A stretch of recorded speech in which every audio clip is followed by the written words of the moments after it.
Greetings, everyone. This is me, Barrio, your friendly neighborhood mortgage broker, back at you again for good info number 2. So today I want to just talk about credit. What is credit? And primarily, what's your credit score? Is it some magical number that just shows up and says, hey, you allowed to get a car? You allowed to get a house?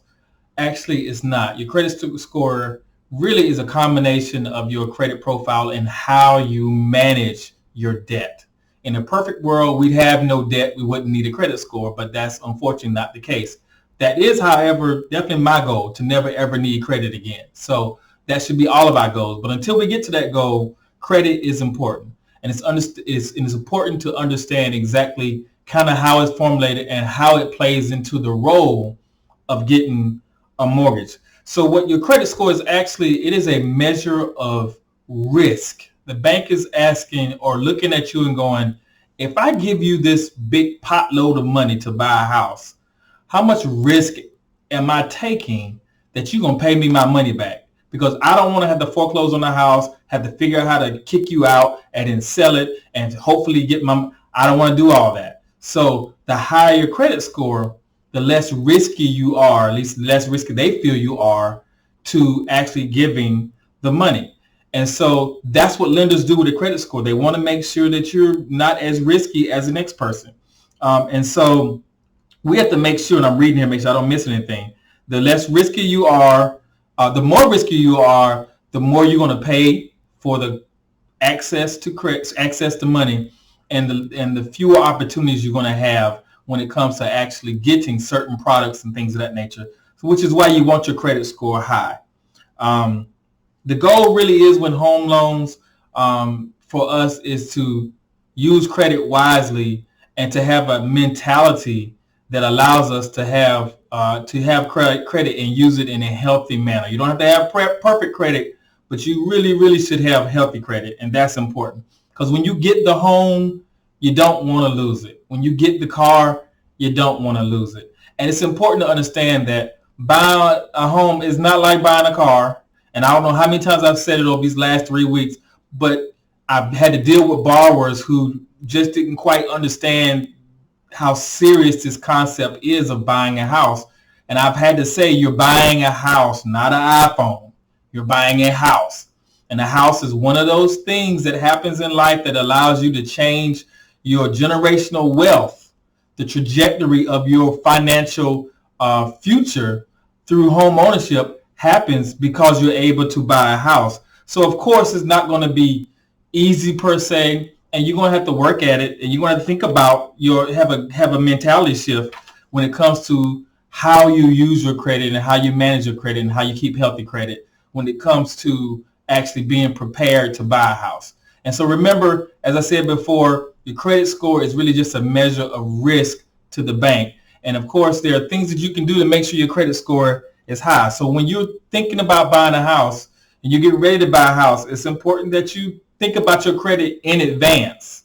What you don't want is to not think about your credit until it's time for you to apply for a loan. So the first thing I'm going to say, and I don't get any kickback from this, it'd be nice if I could, but I don't, is you need to know your own credit score. You should not be getting surprised or having to go apply for a loan for someone to tell you credit score. Now, you can get credit scores from Credit Karma and places like that, but it's not going to be the mortgage score. So there's another little secret. We as lenders look at a different score than what you may normally see from Credit Karma and things of that nature. So I would always suggest if you can spend the $30 at least for 1 month, you go to myfico.com, myfico.com. Go to myfico.com, spend the $30, look at all 3 scores, and then click the little button that says show additional scores or show mortgage scores. That's the number you want to see. And that's the number you need to know when it comes to when you're looking to buy a home. All right. And so, like I said before, you don't need to have perfect credit, but you do have to have healthy credit. And I'm going to emphasize that over and over and over. And so some of the things you can do to help your credit be healthy. Again, maybe not perfect, but to help your credit be healthy. And a lot of this is really a mentality change. Number 1, pay your bills on time. and you get up to a 30-day cushion. You don't want any 30-day lates. Now, you would probably get fees for being late one day, but pay your bills on time. It's really hard to convince a bank that you're going to pay your mortgage if you won't pay your credit card bill. It's going to be really hard to convince them that you're going to pay your mortgage if you won't pay your car note. All right. Number 2, do not have frivolous disputes on your credit. I know there are a lot of credit repair folks out there, and they do really good job and good work, and you can go and you can put in your own disputes. But if they're frivolous and they're just hanging out there on your credit report, and you know for a fact that that's your bill and you were late and you're not working with a credit repair company, don't go just put disputes on it. That will actually kick you out in some cases from me getting you approved through automated underwriting if you have frivolous disputes on way too many accounts. So put the dispute in, check it 30 days. If they clear it, fine. If they don't clear it, you tell them to take the dispute off. Keep frivolous disputes off of your credit. Number 3, don't have collections and charge-offs. And if you have a collection, number 1, call the collection company and negotiate with them. In some cases, you can get a reduced price, but negotiate with them to pay the collection with a deletion letter on it. Having a collection that went from 500 to a zero balance, but the collection is still on your credit, still hurts. Get a deletion letter so that once you pay the collection, it comes off of your credit. Charge-offs. The best advice I can give you on charge-off is don't have them. And it can be very hard to convince a lender, again, that you're worthy, and I hate to use that word, but it's the truth, that you're a worthy risk to buy a house when you have a $70 charge-off, and yet you have a $600 iPhone, or you have a $35 or $200 charge-off, and we have these other expenses. We just didn't make it a priority. It's not that we don't have money, not that we're broke. It's a mentality. We need to make sure that for these type of things, which are going to impact us long-term financially, we just don't want to have them on our credit. Don't want to have the charge-off. A charge-off happens when you go from collection and you don't pay the collection, and it turns to a charge-off, and the creditors just wrote it off. They're like, we're never going to get the money. We're going to charge it off and write up as a loss. You don't want that on your credit. So if at all possible, avoid charge-offs.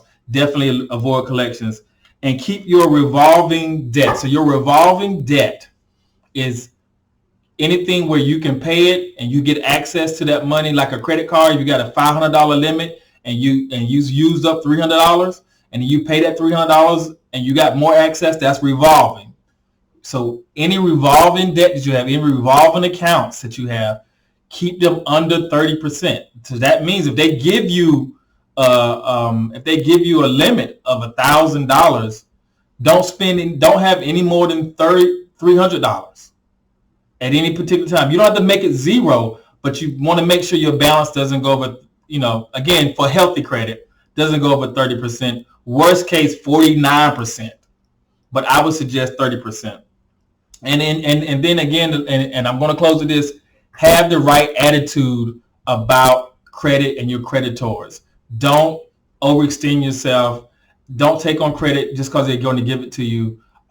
Be very mindful.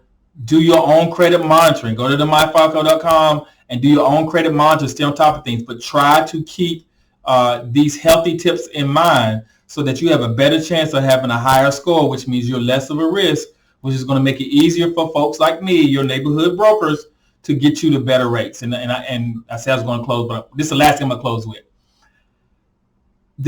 Even with not great credit or less than perfect credit, we can actually get you, in some cases, the same rates as people with the good credit.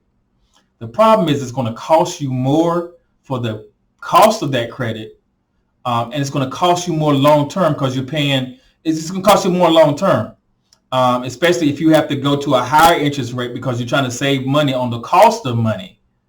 You end up paying more. So a low credit score hurts you in so many ways.